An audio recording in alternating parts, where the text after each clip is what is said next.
الحمد لله الذي نعمته تتمة الصالحات وأصلي وأسلم على سيد السادات نبينا وحبيبنا وشفيعنا وقرة أعيننا ومولانا محمد صلى الله عليه وسلم إلى يوم الميعاد.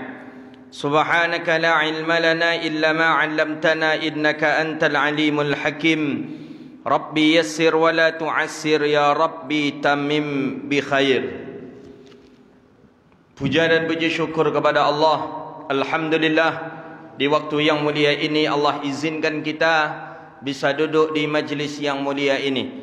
Mudah-mudahan duduk kita di sini mendapatkan ampunan dari Allah Subhanahu wa taala. Amin ya rabbal alamin. Salawat dan salam kepada Nabi yang agung, Nabi yang mulia, Sayyidina Rasulullah Muhammad sallallahu alaihi wasallam. Allahumma salli wa sallim wa barik ala Sayyidina Muhammadin tibbil qulubi wa dawaiha wa afiyatil abdani wa shifaiha wa nuril absari wa diyaiha wa ala alihi wa ashabihi bi'adadin kulli ilmillah ya rabbal alamin. Bapak Ibu hadirin yang dirahmati Allah Subhanahu wa taala. Kesempatan kali ini kita baca satu buah hadis, kita kupas satu buah hadis dari hadis Rasulullah sallallahu alaihi wasallam, yang hadis ini hukumnya sahih di dalam Sahih Imam Ibn Hibban, dan begitu juga Imam Ahmad mensahihkan di dalam musnadnya yang bernama Musnad Ahmad Ibn Hanbal. Hadis seperti biasa mengkaji hadis tak terlepas dari tiga yang kita kaji. Ada rawinya, ada riwayatnya, kemudian ada matan hadis. Kita dah lama tak mengkaji hadis ni. InsyaAllah lah 2020, 2021 baru berjumpa lagi kita. Setahun. Mudah-mudahan corona aku copek payah ndak. Rawi, riwayat, matan. Matan ini redaksi hadis. Matan bukan mantan. Kalau mantan lain pula artinya. Matan. Matan tu yang isi hadis. Tapi tak bisa kita mengkaji hadis langsung ke matan kok. Mesti lewat dulu namanya rawi. Lewat pula namanya riwayat, baru masuk ke redaksi hadis. Hadis yang akan kita baca ni perawinya dua. Yang pertama Imam Ahmad bin Hanbal namanya. Imam Ahmad bin Hanbal ni murid Imam Syafi'i. Imam Ahmad bin Hanbal ni lah orang yang paling banyak menghafal hadis. Sampai kini belum ada orang yang menandingi kekuatan hafal hadis Imam Ahmad. Berapa yang beliau hafal hadis? Hafaztu hadits Rasulullah sallallahu alaihi wasallam alfa hadis. Aku hafal hadis Rasulullah 1,000,000 hadis. Ke murid lah. Guru macam mana kira-kira tu? Murid aja hafalnya 1,000,000 hadis. Namanya Imam Ahmad bin Hanbal. Satu-satunya ulama yang banyak dan paling tebal kitab hadis karangan tulisan beliau itu Imam Ahmad. Musnad Imam Ahmad itu kitab hadis yang paling tebal. 37 jilid. 2 meter panjangnya. Kitab karangan Imam Ahmad bin Hanbal. Beliau ni mengikut kepada gurunya yang bernama Syafi'i awalnya. Jadi murid hafal 1,000,000 hadis, guru berapa hadis kira-kira? Maka kalau ada orang yang mengatakan Syafi'i ini tak faham hadis, tengok aja muridnya. Kan ada orang hari ini mengatakan Imam Syafi'i ini agak kurang faham hadis. Kunut subuh itu sunnah. Ini Imam Syafi'i mengambil pendapat yang lemah ya. Ada orang kita yang berkata seperti itu. Baca bismillah di dalam salat. Imam Syafi'i ini mengambil pendapat yang lemah.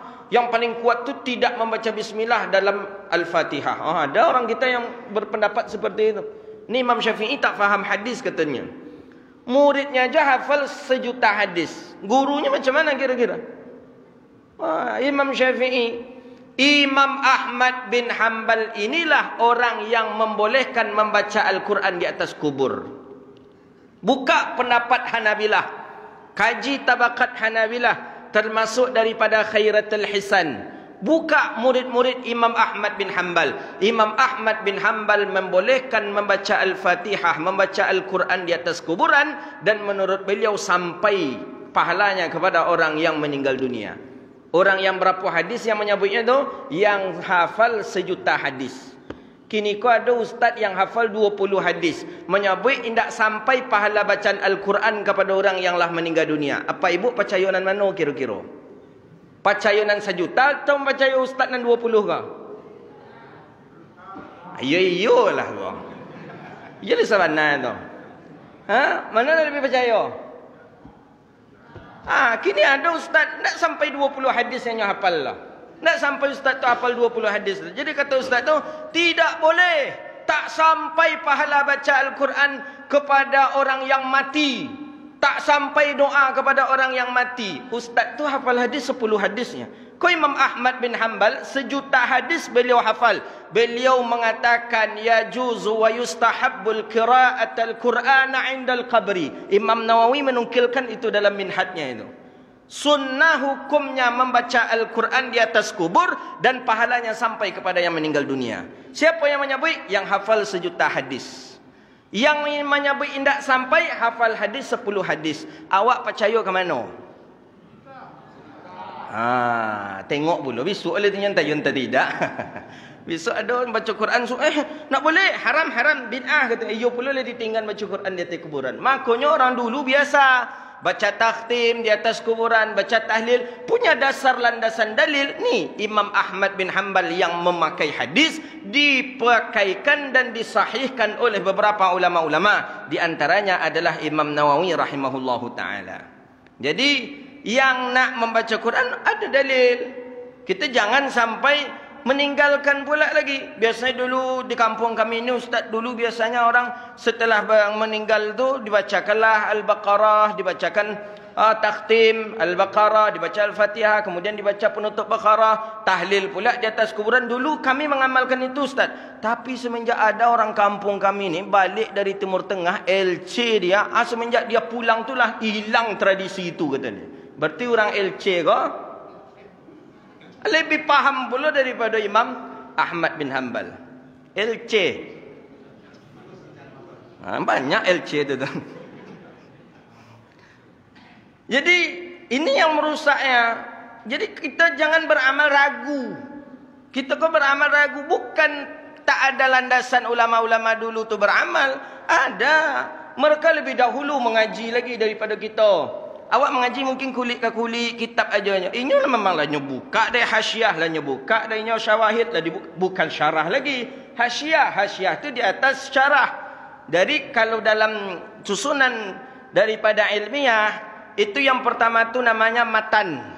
Setelah tu ada namanya syarah. Syarah ni menjelaskan maksud matan. Ada lagi yang lebih parah lagi namanya hasyiah. Hasyiah itu menjelaskan matan dan syarat tapi per kalimat-kalimat.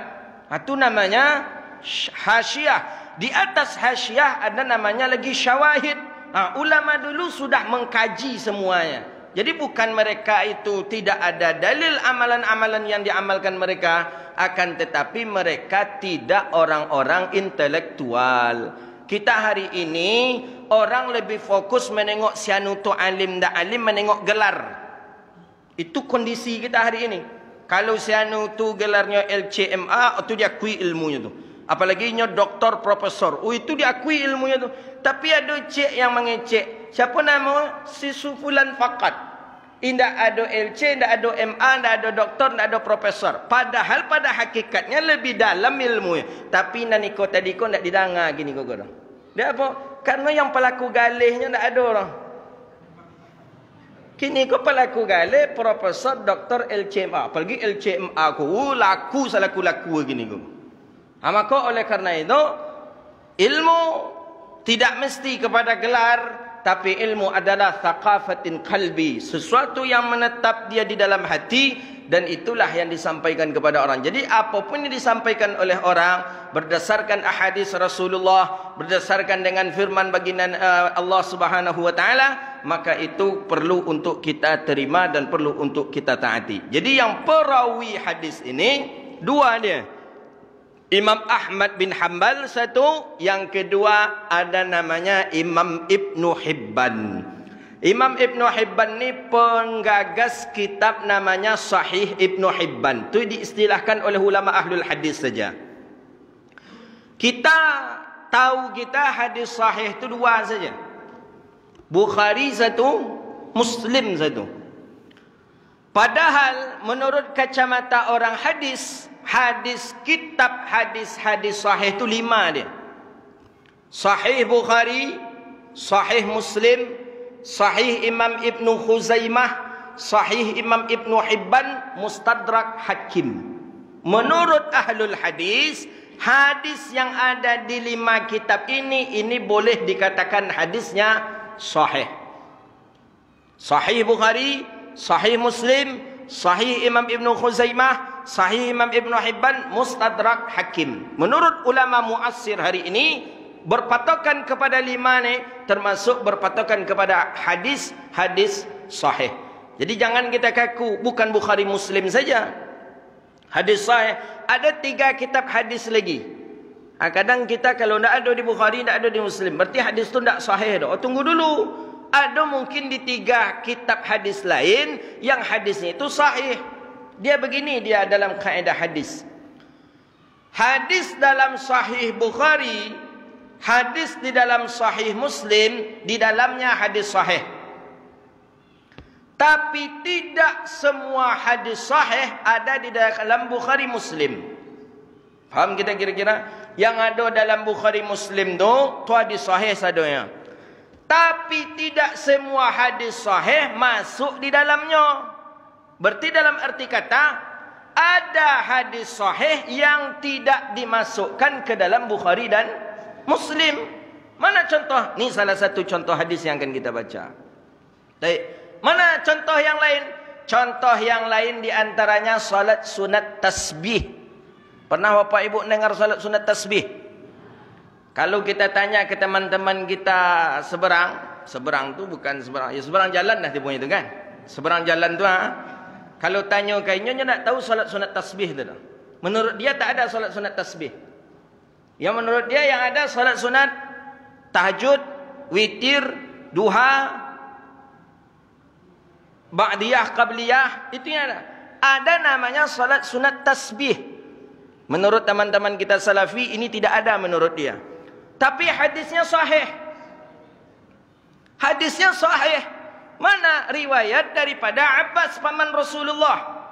Hadis disahihkan oleh Imam Ibnu Hajar, disahihkan oleh Imam Muslim, disahihkan oleh Imam Nawawi. Termasuk mensahihkan hadis adalah Imam Ibnu Hibban dan Imam Ibnu Khuzaimah. Mana riwayat hadis Abdullah bin Abbas? Abbas paman Rasulullah. Kata Nabi dalam Irsyadul Ibad dijelaskan betul itu. Hai pamanku, kata Rasulullah, maukah engkau aku tunjukkan amalan? Apabila engkau mengamalkannya, Allah ampuni dosa engkau. Dosa yang lama, dosa yang baru. Dosa yang tak sengaja dengan dosa yang sengaja. Dosa yang zahir yang nampak dengan dosa yang tak nampak. Maukah? Mau, kata pamannya. Apa? Lakukanlah salat 4 rakaat. Setiap rakaat membaca 75 tasbih. Setelah membaca ayat dalam rakaat pertama baca tasbih 15 kali. Subhanallah walhamdulillah wala ilaha illallah wallahu akbar. Subhanallah walhamdulillah wala ilaha illallah wallahu akbar. Ketika rukuk baca 10 kali. Subhanallah walhamdulillah wala ilaha illallah wallahu akbar. Subhanallah walhamdulillah wala ilaha illallah wallahu akbar. I'tidal 10 kali. Sujud 10 kali. Duduk antara 2 sujud 10 kali. Sujud kali yang kedua 10 kali. Nak berdiri ke atas 10 kali. Berapa satu rakaat? 75 kali. Dikali 4 rakaat ada berapa? 150 kali. Amalkan itu, kata Rasulullah, fi kulli yaumin, setiap hari. Kalau tak bisa setiap hari, sekali dalam 1 pekan. Kalau tak bisa sekali sebulan. Tak bisa sekali setahun. Tak bisa, kata Rasulullah, sekali seumur hidup amalkanlah, kata Nabi SAW. Itulah yang disebut dengan salat sunat tasbih. Dalilnya sahih hadisnya. Ada dalam Bukhari, tidak dipakai di dalam Sahih Bukhari, tapi kedudukan hadis disahihkan oleh banyak ulama. Hadis inilah yang dipalsukan oleh Syekh Albani. Makanya saya sampaikan tadi, teman-teman Salafi mengambil rujukan kepada Syekh Albani. Syekh Albani mengatakan hadis ini palsu. Sedangkan Imam Ibnu Hajar Al-Asqalani mengatakan hadis ini sahih. Imam Ibnu Hajar Al-Asqalani hafal 900.000 hadis. Syekh Albani hafal hadis 14 hadis. Mana nak awak dengar? Mau ambil pendapat Ibnu Hajar atau Syekh Albani? Ambo mengaji model itu, tanya mana nambongi wongi lah lantak lah. Beko pula tong sudah gol. Nyala kaji baru sampai. Ni dia. Banyak kita yang tak mengamalkan salat sunat tasbih. Jelas dalil salat sunat tasbih. Kenapa kita tak mengamalkan salat sunat tasbih? Hadisnya sahih lah. Bukan sembarang orang. Yang Imam Suyuti mensahihkan hadisnya juga. Imam Suyuti ini hafal hadis 200.000 hadis, hafal hadis. Ulama 4 mazhab sepakat bahawa salat sunat tasbih itu hukumnya sunnah. Jadi memang jelas riwayat hadis tentang salat sunat tasbih. Salat sunat tasbih pernah kita mengamalkan? Alun Ustaz, amalkanlah, menyelamati. Kan kecek Nabi sekali seumur hidup jadilah, sekali seumur hidup. Mudah-mudahan siap mengamalkan tu mati wak leledi lah. Sekali seumur hidup. Kata Rasulullah, hadisnya jelas. Hadisnya itu dipalsukan oleh Syekh Albani. Maka Syekh Albani banyak ditolak oleh ulama dunia. Karena memang banyak pendapat-pendapat Syekh Albani yang menggugurkan pendapat-pendapat ulama-ulama sebelumnya. Makanya Syekh Hasan As-Saqaf mengarang 3 jilid kitab. Namanya Tanaqud Al-Albani fi Ahadits As-Sihhati wal Ghillah. Saya punya kitabnya. 3 jilid kitab. Namanya Tanaqud Al-Albani fi Ahadits wal Ghillah. Ada beberapa ratus hadis yang disahihkan oleh Syekh Albani, ternyata hadis itu dhaif. Dan ada beberapa ratus hadis yang hadis itu sahih, didhaifkan oleh Syekh Albani. Jadi kalau begitu, Syekh Albani tidak begitu tamakkun dan alim dalam ilmu fikih. Itu kata para ulama Al-Ghumariyin.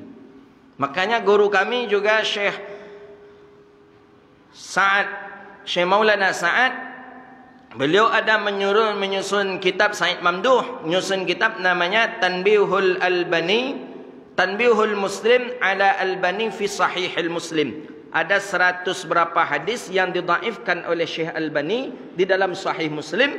Ternyata hadis itu adalah hadis yang sahih dan kuat dan salihun lil ihtijaj. Jadi ada salat sunat tasbih namanya, amalkan ini. Kami biasanya mengamalkan sekali setahun saja. Bila malam 27 Ramadan. Kami malam 27 di masjid kami buat tarwih. Jadi tarwih dulu, selesai tarwih baru salat sunat tasbih, setelah itu baru witir. Sekali setahun. Jadilah, apa ya don? Kalau bisa tiap hari kata Rasulullah. Kalau nak sekali seminggu, kalau nak sekali sebulan, kalau nak sekali setahun, kalau nak sekali semua hidup. Alun pernah lah. Sekali kau mendengar baru. Kalau alah, mendengar lah pernah. Cuma mengamalkannya alun lah. Alhamdulillah. Ibu-ibu nak lah apa-apa kau ragu mungkin.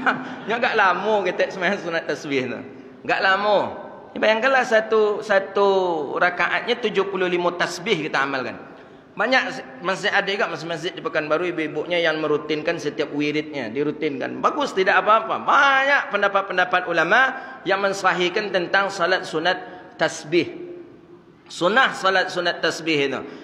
Setidaknya beramal dengan amalan hadis Nabi. Apa kata Rasulullah sallallahu alaihi wasallam? Siapa yang mengucapkan tasbih, maka dia sama menanam satu pohon di surga. Itu dikata Rasulullah. Satu tasbih, satu pohon di surga kita tanam. Subhanallah, walhamdulillah, wala ilaha illallah, wallahu akbar, satu pohon. Subhanallah, alhamdulillah, wala ilaha illallah, wallahu akbar, satu pohon. Subhanallah, alhamdulillah. Kalau satu sekali kita salat sunat tasbih, berarti kita punya tanaman di surga 150 batang. Banyak no. 150 batang tu kalau awak bawa ke sawit sekitar 2 hektar lah. Hampirlah sektar lebih lah, luas itu kalau di akhirat kita punya kebun seperti itu. Maka oleh karena itu Bapak Ibu yang dirahmati Allah, kalau 300 kali kita bertasbih, 300 tanaman surga yang kita miliki. Ini salah satu hadis yang ada di dalam Sahih Imam Ibnu Hibban. Jadi perawi hadis itu, dua hadis yang akan kita baca ni, Imam Ahmad Ibn al-Hanbal satu, kemudian satu lagi Imam Ibnu Hibban di dalam kitabnya Sahih Imam Ibnu Hibban. Maka ulama termasuk Imam Suyuti dalam Jami'us Saghir fi Ahaditsun Basyirun Nadhir menghukum hadzal hadisun sahih. Hadis ini adalah hadis sahih. Siapa yang menghukumnya? Yang menghukumnya adalah Imam Suyuti. Imam Suyuti ini hafal 200.000 hadis. Belum ada yang menandingi, Pak. Belum ada. Imam Ahmad 1 juta hadis. Sampai kini belum ada orang yang hafal 1 juta hadis. Setelah itu ada Imam Ibnu Hajar Al-Asqalani 900.000 hadis. Sampai kini belum ada orang yang hafal 900.000 hadis. Setelah itu ada pula, sebelum itu ada Imam Al-Ghazali. Dalam sebagian tabakat mengatakan 500.000 hadis. Setelah itu ada Imam Suyuti hafal 200.000 hadis. Jadi sampai sekarang belum ada yang di atas ratusan ribu itu, belum ada. Tapi kalau hari ini yang hafal 15.000 ada, 15.000 hadis ada, 5.000 hadis ada. Di Mesir Syekh kami ada masih hidup, itu hafal Sahih Bukhari dan Sahih Muslim. Namanya Syekh Abdurrahim Abdul Ba'ith Al-Kattani. Ibrahim Abdul Ba'ith Al-Kattani. Muhammad Ibrahim Abdul Ba'ith Al-Kattani. Itu beliau hafal Sahih Bukhari dan Sahih Muslim. Jadi beliau hafal Sahih Bukhari, Sahih Muslim itu seperti hafalnya Al-Fatihah di dalam salat. Pernah Bapak Ibu tasasih Al-Fatihah dalam salat?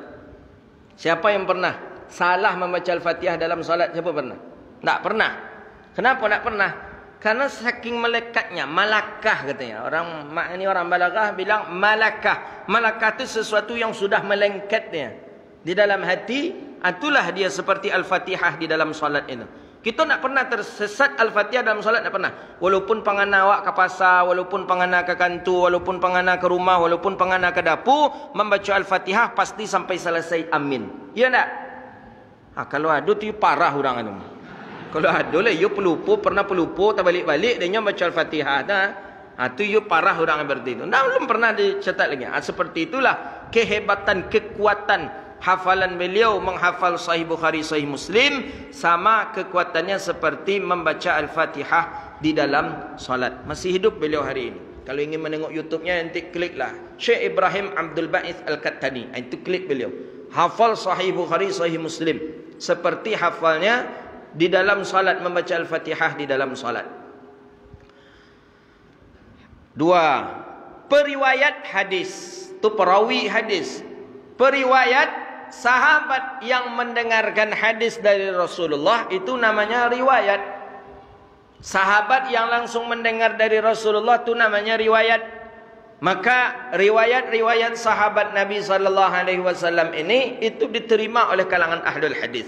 Maka sepakat ulama ahlul hadis mengatakan anna riwayatan min ashabin Nabi sallallahu alaihi wasallam muqbilun walahul udul. Diterima dan posisi sahabat Nabi pun dianggap adil. Jadi sahabat Nabi itu orangnya adil. Adil dalam arti kata diterima semua daripada sahabat, hadis-hadis sahabat Nabi sallallahu alaihi wasallam. Hadis yang akan kita baca ini hadis daripada Abi Sa'id Al-Khudri. Abi Sa'id Al-Khudri ini sahabat Nabi sallallahu alaihi wasallam. Nama beliau Malik ibni Sinan. Abi Sa'id Malik ibni Sinan. Beliau salah satu sahabat yang lebih masyhur tidak namanya dibandingkan namanya. Nabi ada sahabat yang tidak Nabi panggil namanya. Siapa di antaranya? Abi Hurairah. Kemudian siapa lagi? Namanya Abi Zar Al-Ghifari. Abi Zar Al-Ghifari namanya Jundub bin Junadah, tapi dipanggil dengan Abi Zar Al-Ghifari. Sama dengan Abi Sa'id Al-Khudri. Nama beliau Malik bin Sinan. Malik nama dia Sinan, nama ayahnya. Dan panggilan yang sering dipanggil oleh Rasulullah kepadanya Abi Sa'id Al-Khudri. Beliau ni asli penduduk Madinah. Asli penduduk Madinah. Jadi selama di Madinah dia duduk dengan Rasulullah. Selama di Madinah belajar dengan Nabi. Selama di Madinah selalu khidmah untuk Rasulullah sallallahu alaihi wasallam. Abi Sa'id Al-Khudri. Abi Sa'id Al-Khudri ini ada keistimewaan yang Allah berikan kepadanya. Apa keistimewaannya? Abi Sa'id Al-Khudri bisa mengobati orang yang sakit dengan memakai air dan pakai ayat. Jadi itu cara ruqyah Rasulullah. Jadi kalau Nabi ruqyah, ambil air, dibaca air ini ayat, kemudian diminum kepada pasien, pasien sembuh. Itu cara ruqyah Rasulullah. Hari ini ada sebagian orang-orang yang gagal dalam ruqyah, kita tengok. Sampai memukul, memaksa keluar jin.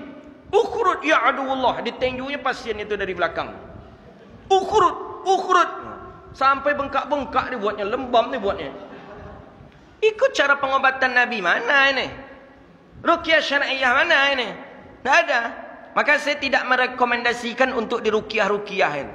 Ada ruqyah nafsi namanya. Hadis dalam Sahih Bukhari. Dalam Bahjatun Nufus, Imam Abi Jamrah mensyarahkan panjang lebar tentang cara Nabi meruqyah dirinya sendiri. Nabi ajarkan kepada Aisyah. Kadang Aisyah mengajarkan, membuatkan ke Rasulullah. Ruqyah diri sendiri. Jangan minta ruqyah ke orang lain. Jangan ruqyah ke orang lain. Dalam hadis Riyadhus Shalihin jelas itu, tak boleh minta ruqyah ke orang lain. Ada hadisnya itu. Jadi kalau yang paling bagusnya kita meruqyah diri kita. Bagaimana caranya? Tengok dalam hadis Bukhari. Cara meruqyah diri kita ketika kita nak tidur, dekatkan telapak tangan kita ke mulut kita. Apa yang kita baca? Ini Nabi mengajarkan ke Sayyidah Aisyah. Baca Al-Fatihah 7 kali. Baca ayat kursi sekali. Baca Qul huwallahu ahad 3 kali. Baca Qul a'udzu birabbil falaq 3 kali. Qul a'udzu birabbin nas 3 kali. 7 1 3 3 3. Setelah itu wa nafatha. Nafatha beda dengan nafakha. Nafas tanaffasa. Apa namanya? Dengan meniupkan mulut. Awalnya mulut kita seperti ini dari awal tadi. Ini kan tidur ini. Setelah berwudu akan tidur gini mulut kita.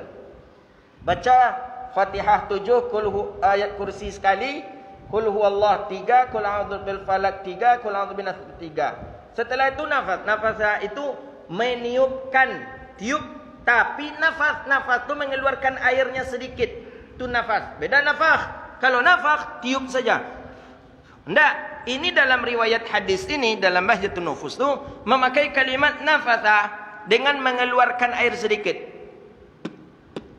Ha begitu, sedikit aja, jangan banyak-banyak boleh lah. Banyak nak jadi ruqyah betul. Sedikit saja, sekira-kira agak sudah terasa basahnya. Hanya beko siap iko berfikir apa-apa ko jangan salam je ustaz dulu nya corona. Ambo apui balik.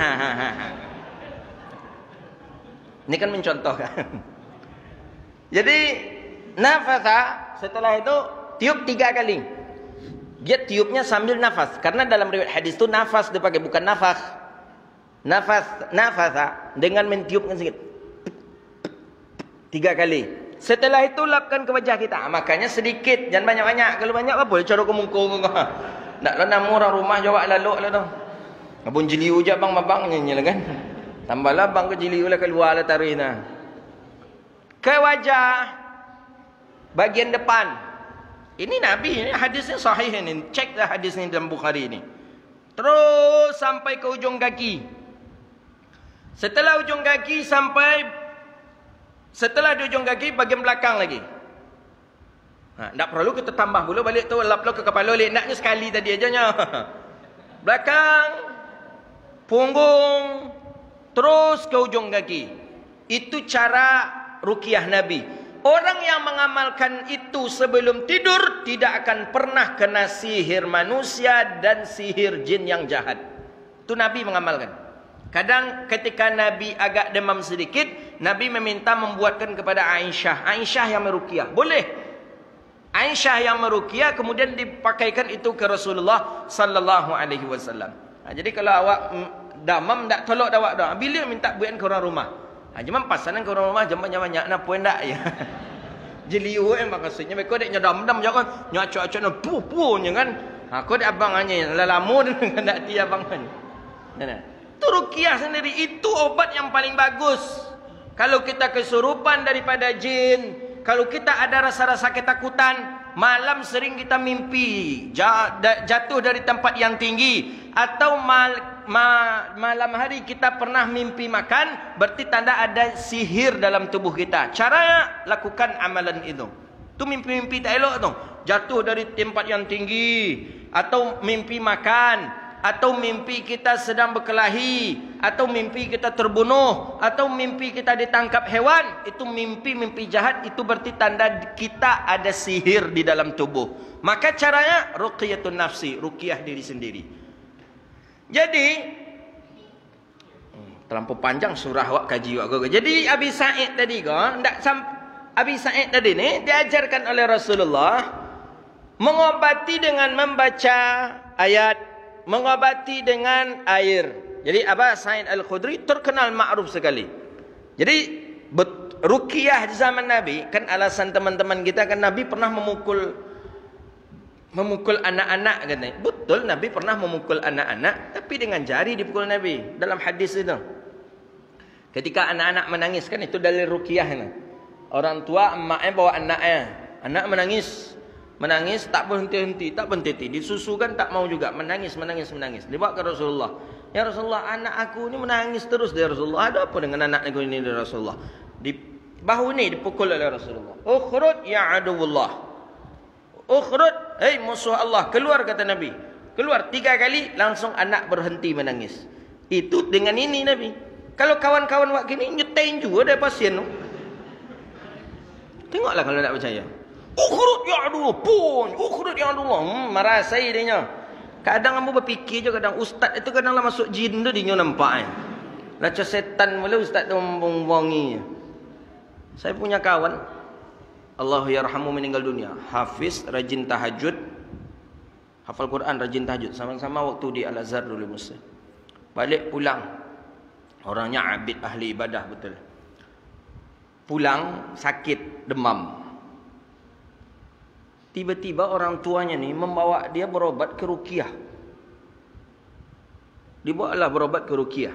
Ini kita tidak menghukum semua ruqyah, tapi ba'd ruqyah. Mungkin bapak ibu pernah menjumpai ruqyah itu atau tidak. Dibawa ke ruqyah, dia tak mau. Jangan kata dia. Ke dokter ajalah. Karena keluarga agak ego sedikit, dipaksa buat teman saya ini. Dipaksa, akhir teman tak mau, diikat. Dia mengira teman saya ini sudah kena akalnya, sudah agak error. Diikatlah oleh keluarga, dibawa berobat. Tempat pengobatan yang seperti cara yang saya sampaikan tadi.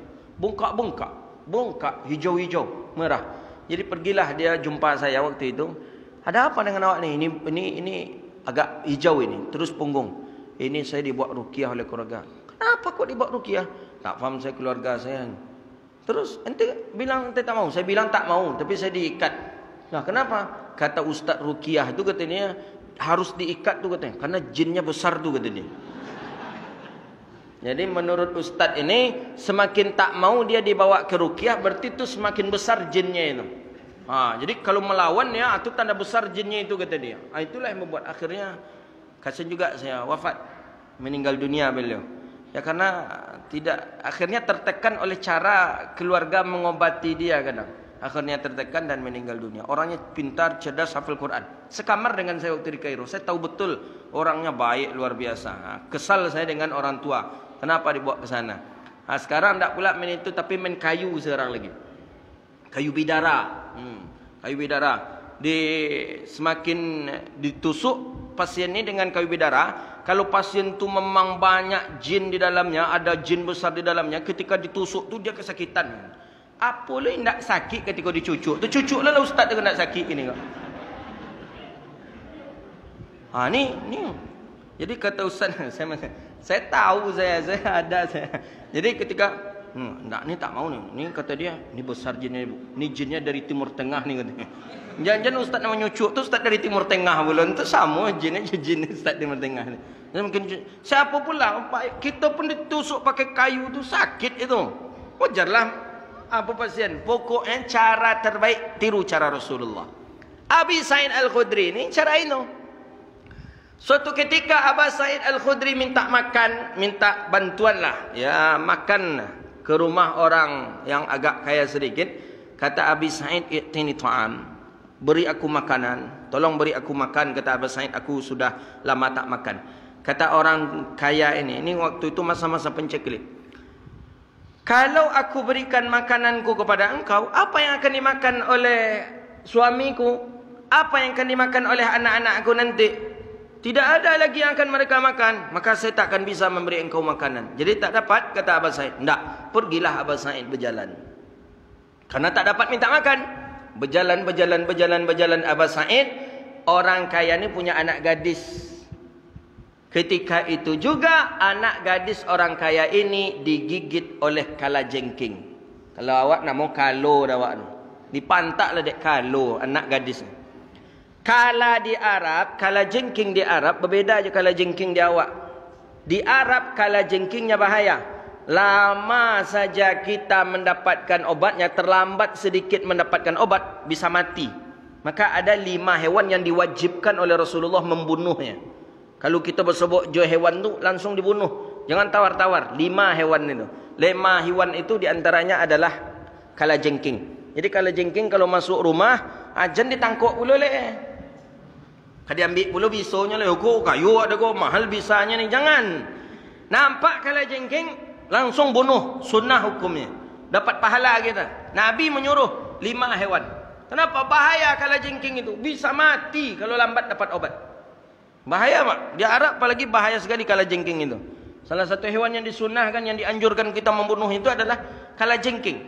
Kalau nampak, jangan dia apa-apanya langsung aja lah bunuh lagi. Dengan apapun alat, takut mata takut, jangan langsung bunuh dia. Kalajengking. Paniklah orang kaya ni. Karena anaknya nanti kalau lambat dapat obat mati ni. Panik, minta tolonglah ke tetangga. Tetangga, tolong oi. Tolong kami macam mana ni? Anak kami keluar semua tetangga, keluar semua orang. Kata tetangga yang satu, kami tak bisa menolong. Yang satu, kami tak bisa menolong. Pakai apa ni, pakai apa? Tak ada yang bisa.